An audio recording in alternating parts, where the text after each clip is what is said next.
Hi everyone! Today we are going to build a repeat pattern together in Affinity Designer. So many of you want to start using Affinity Designer, but you have no idea where to start. So we're going to do all the basics here. We're going to sketch a little motif, we're going to build it out of vectors and talk about some vector basics, and then we're going to make a repeat pattern with some color versions. So let's dive right in. I'm Liz Kohler-Brown. I'm a surface designer and hand letterer who loves helping people find their style and sell their work.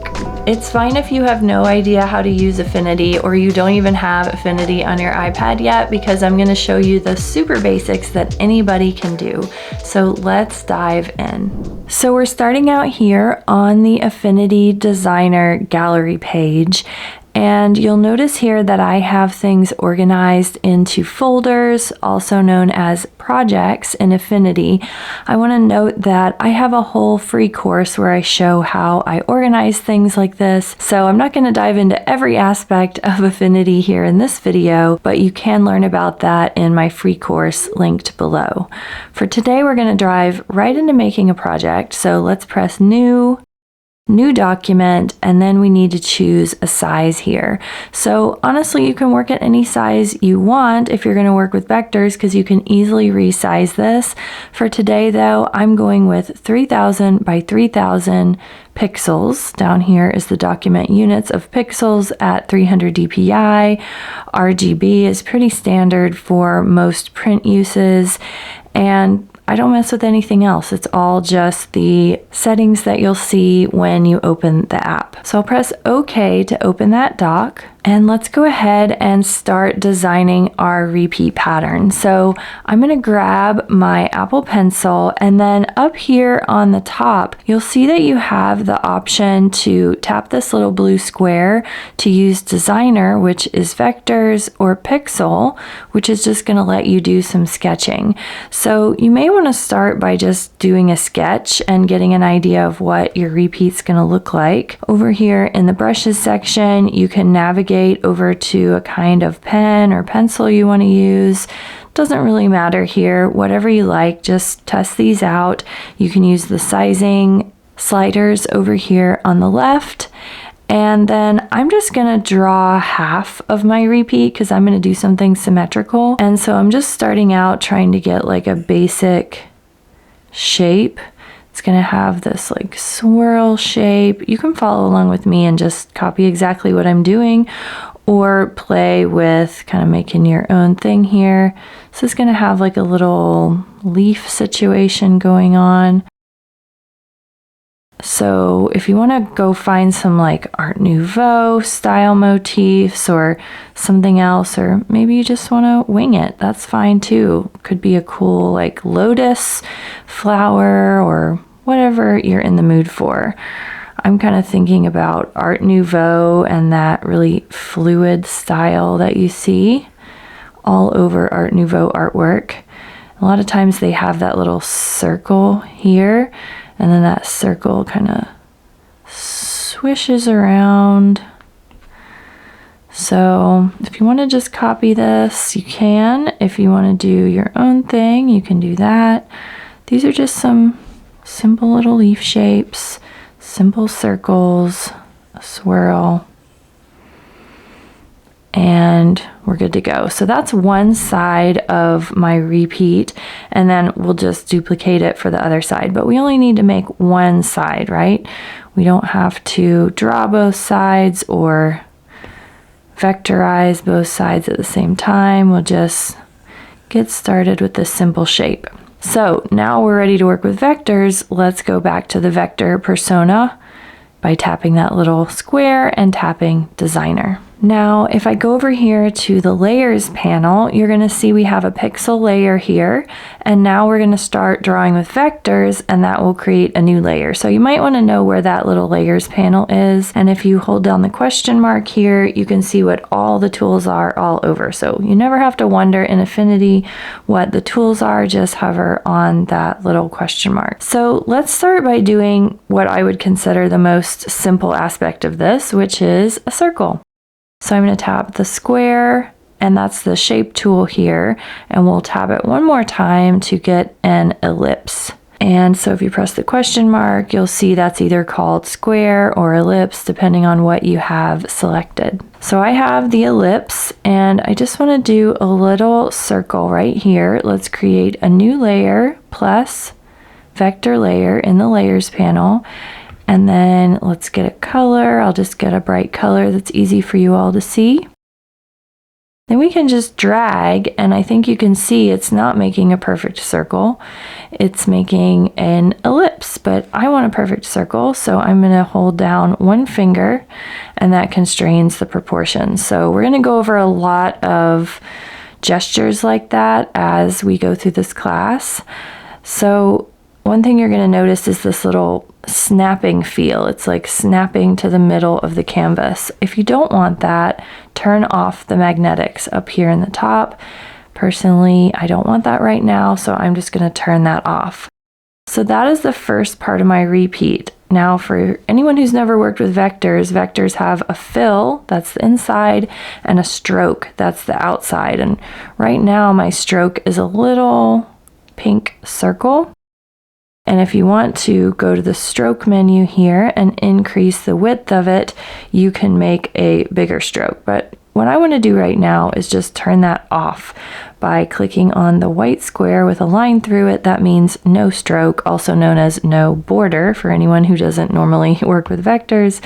A stroke is just a border. So then what about these little leaf shapes? I don't actually have something that's already pre-made like a leaf shape here in this shape builder, although you could use some of these. I think it would be easier to just free draw these. So we can either use the pencil tool or the pen tool. What I think the main difference here is that the pencil tool lets you just free draw. And this is going to be easier for you all to see when I turn this fill on. Going to go over to the swatches, turn on the fill, and I've also turned on the fill up here. Do you see this menu up here? That is the pencil's menu. So the menu for the pencil has this option to add a fill. So right now I'm doing a pink fill, and I think I have to press that little bucket symbol to make that work. Yep. So the bucket symbol made the fill appear. So that's one way I can draw these leaves. So that's one idea. Let's step back a little because you may want to do the pen tool depending on what you're working with. So let's do it the right way this time. Turn on the fill, choose a fill color, and now we're going to start drawing with a pen tool. So the cool thing about the pen tool is you can tap one time, and then when you tap a second time, you've made this shape. Whoops, I didn't fully tap that time, but you've made this little shape that's like a beautiful curve. And you know, they say with vectors, with a lot of sleek vector art, it's a good idea to use as many points as possible. So that's where you might want to use the pen tool instead of the pencil tool. And that can also be helpful for other weird little shapes like this one. So this would be a good time if you've never used vectors to start playing with those bars, and tap this little node tool here, and that's going to give you free reign on what you can do with these little nodes.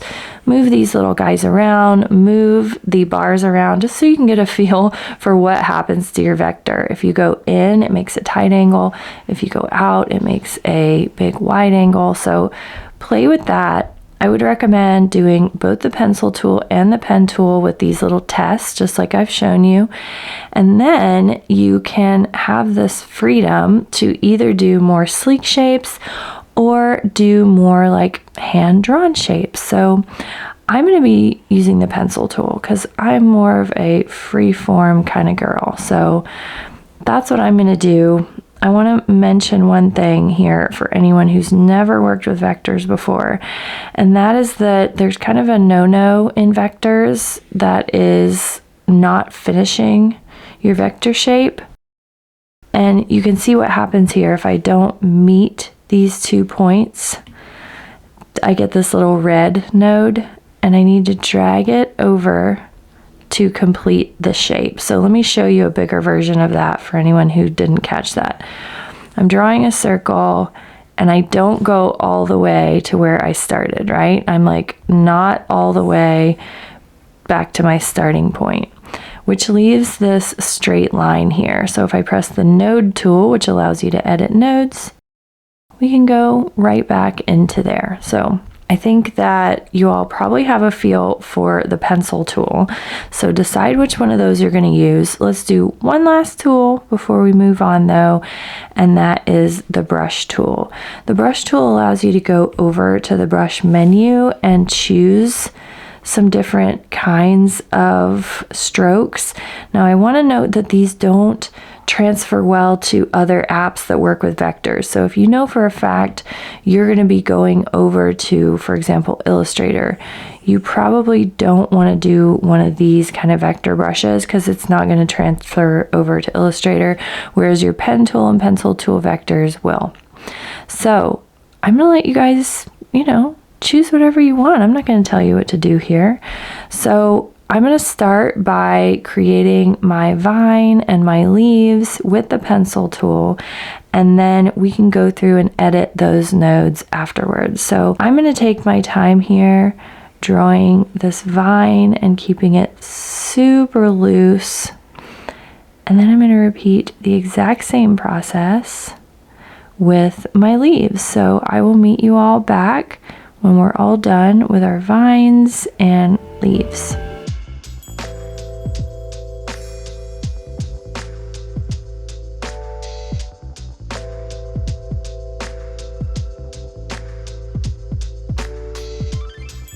Now, some of you are going to say, oh, there's some rough parts in there that I don't like, or I made some really weird waves that I don't enjoy the way they look. Totally fine. We can cut this up or we can merge the shapes together. You're going to notice that they're all separate pieces. Every time you pick up your pencil or your pen, you're making like a separate layer. So we can merge those by tapping the first one, two-finger tapping the last one, and I'm just going to do the ones that were made with the pencil first because the one that we made with the ellipse is going to be treated a little differently. Tap the move tool over here, tap the add, subtract, divide menu, and press add. What you're going to notice is that it becomes one shape here on the layers menu instead of multiple shapes. I think that makes it a little easier to edit, especially now when you press the node tool, you have a lot less nodes and you can easily go through and find issues like, what's this weird little crack here? I'm going to tap on each of these nodes and then press the delete button and they go away. You might also find some nodes that just you feel like they're not in the quite right place, so you just grab them and move them, and if you did that practice already with these bars, then you know that you can just play with them and figure out a kind of a shape that works better for your style. So for me, I don't like super tight angles like this sharp thing, so I'm going to come out with the node tool and grab these bars. You can also use some of these tools on the top which change how the nodes look. So, ooh, that's a rounded one versus a straight one versus a more curved and edited one. So play with all these, decide what works best for your style, and then once we get this shape all ironed out, we can merge it with the ellipse. So the ellipse is not already able to be added to your pencil marks because it's like a different kind of vector. It hasn't been given clear points yet, but I accidentally typed that too fast for you all, but there's this little button here that's convert to curves. Again, pressing that question if you're having trouble finding it, convert to curves. That turns it into a little editable vector that's really easy to merge with like the things you did with your pencil. So you can put those on top of each other right as they are, press the move tool, and now you can add them. Otherwise, you wouldn't be allowed to add them. You can also, of course, double tap or press the node tool, start playing with this angle. Like I didn't like how that angle played out in the end, so just kind of playing with all these little nodes. So I'm going to take a minute to do that until I feel really happy with how this whole shape looks, and then we will duplicate it and we'll have a symmetrical piece. So I'm pretty happy with how that looks. I'm going to make my sketch layer invisible by pressing that little circle. And then on the curve layer, not on the one that says layer, but the one that says curve, that's your shape. 3-dot menu, duplicate, tap the move tool, and then up here in this called the transform studio, we're going to flip horizontal. And then rather than moving this with my stylus, in that transform menu, you'll see this position area where you can tap and drag, and then it stays perfectly in line. Isn't that lovely? You don't even have to worry about things getting out of line. Now, if you're not happy with how this lines up, of course, you can adjust things. We can still add parts to this. Now I'm gonna tap on the first one, 2-finger tap on the second one, and then add these. So now I've got one big, beautiful vector. What I don't like is whatever happened in the middle here. So let's get the pencil tool again and see how we could make this a little prettier. Maybe it just comes up like this and then down. So, you know, take your time here, get this shape just how you want it to look. Might not be perfect the first time, but that's what's so great about digital art. You can just sit here and adjust until you like it. So let's duplicate it, flip it, and some people are going to say, this isn't going to be perfectly symmetrical. You know, my style is not really perfect, so if you like perfect stuff, you may not like my style, because I do stuff rough and gritty and make a lot of mistakes. So that is, you know, part of the handmade feel. Like, I love how weird this vine looks, but if you don't like that, use the shape tool to make it a little more sleek. So I'm going to press the magnetics tool because now I'm ready to get this guy right in the middle. I'm going to put a prettier color on it, and let's put down a background layer. So I'm going to tap the rectangle tool, cover this whole background. Because my magnetics tool is selected, it's just going to snap right to that background. Let's drag our background layer below and get a nice color on it. Now, before you do anything else, the question is, do you want to add anything else to this shape? Like, do you want to go in and add some veins to these leaves? I mean, why not? I'm going to go ahead and do that, but of course, fast forward if you don't want to do that aspect. I'm going to create a new layer here, and I've got the pencil tool selected. I've got my fill on. I've got this dark green color, so it's going to reveal the background.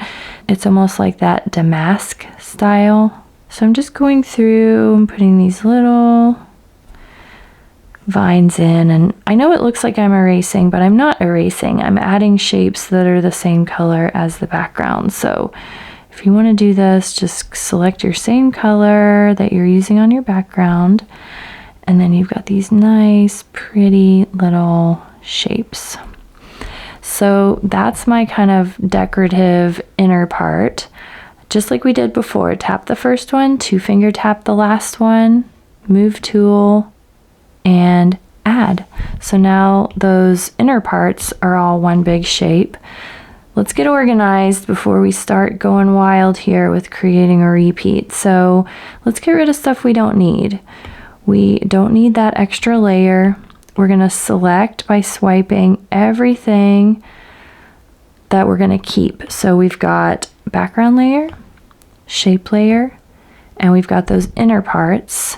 Let's tap the 3-dot menu and duplicate, then flip horizontal and swish this over here. Again, you can do it mathematically. I have a lot of lessons on more mathematical type patterns in my membership, but for now we're keeping it quick and easy. So now we've got those two inner parts.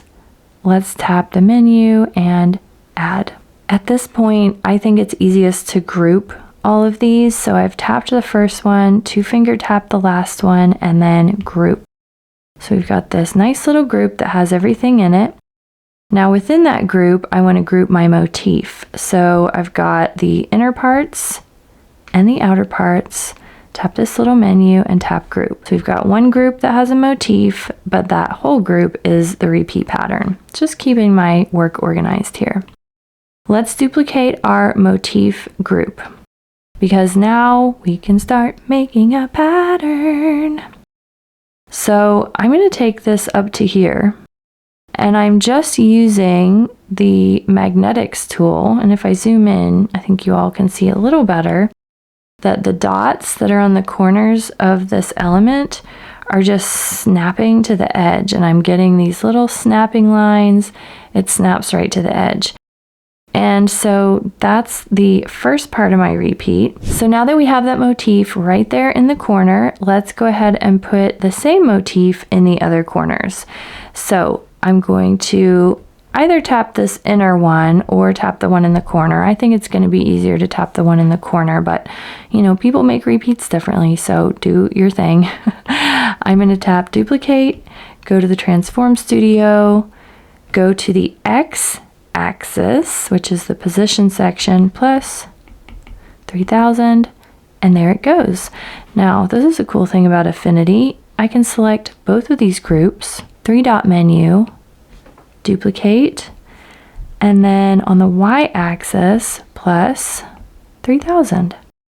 And then we've got this cute little motif. Now, optional, you could make a different motif, or you could make this one smaller to kind of break up the pattern a little bit. So let's go ahead and see what this baby's going to look like. Export, share, save image, hamburger menu, place from photos. There it is, add, and then you have to tap one time to pop it down. So this is my JPEG, and I'm just sizing it down until I get 1500 by 1500 and the little snapping lines.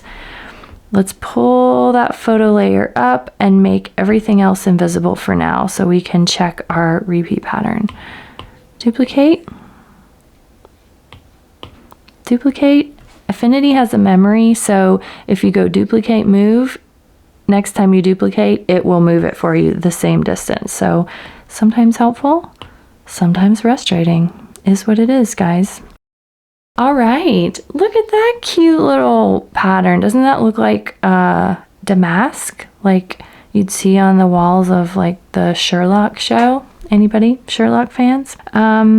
I'm happy with this. I think it looks super cute. The only thing I might do is make this little motif smaller because I feel like the difference between the biggest and the smallest isn't quite clear enough. So I'm just going to group that example image and make my group visible again. Tap on this. Let's go a little smaller. I like the variation to be really clear for the viewer.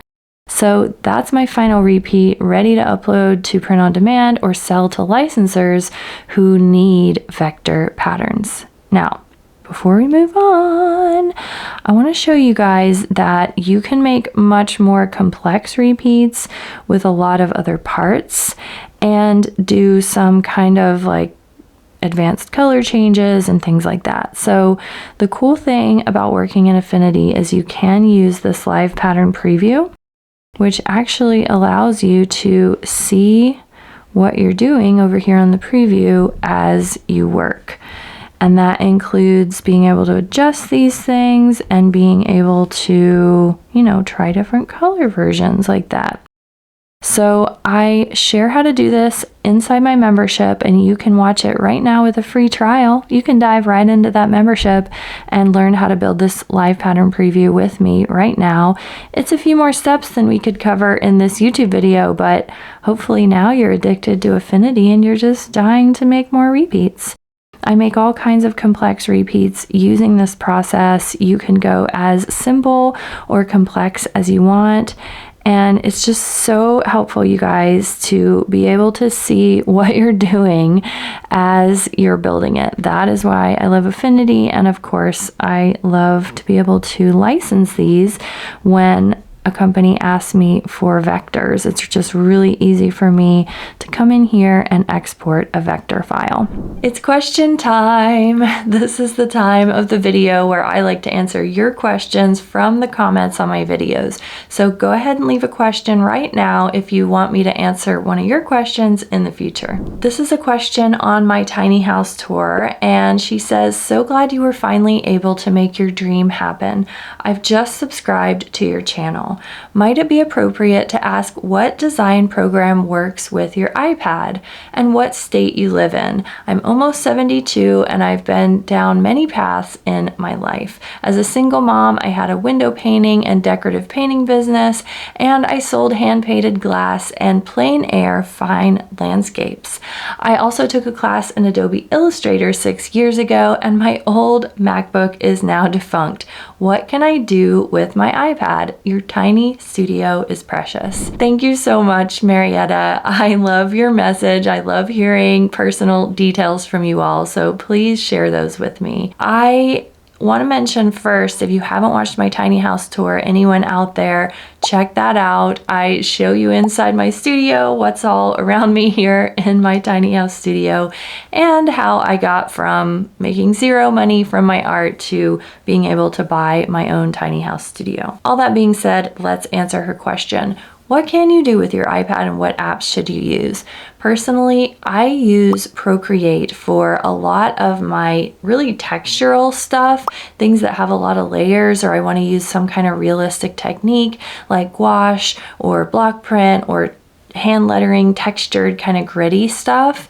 Then when it comes to things where I want to work with bigger companies and make like a repeat pattern for a fabric company or a pattern collection for a fabric company, then I work in Affinity Designer like we did in the lesson today. So for me, those are the two main apps that I need on my iPad, Procreate and Affinity Designer.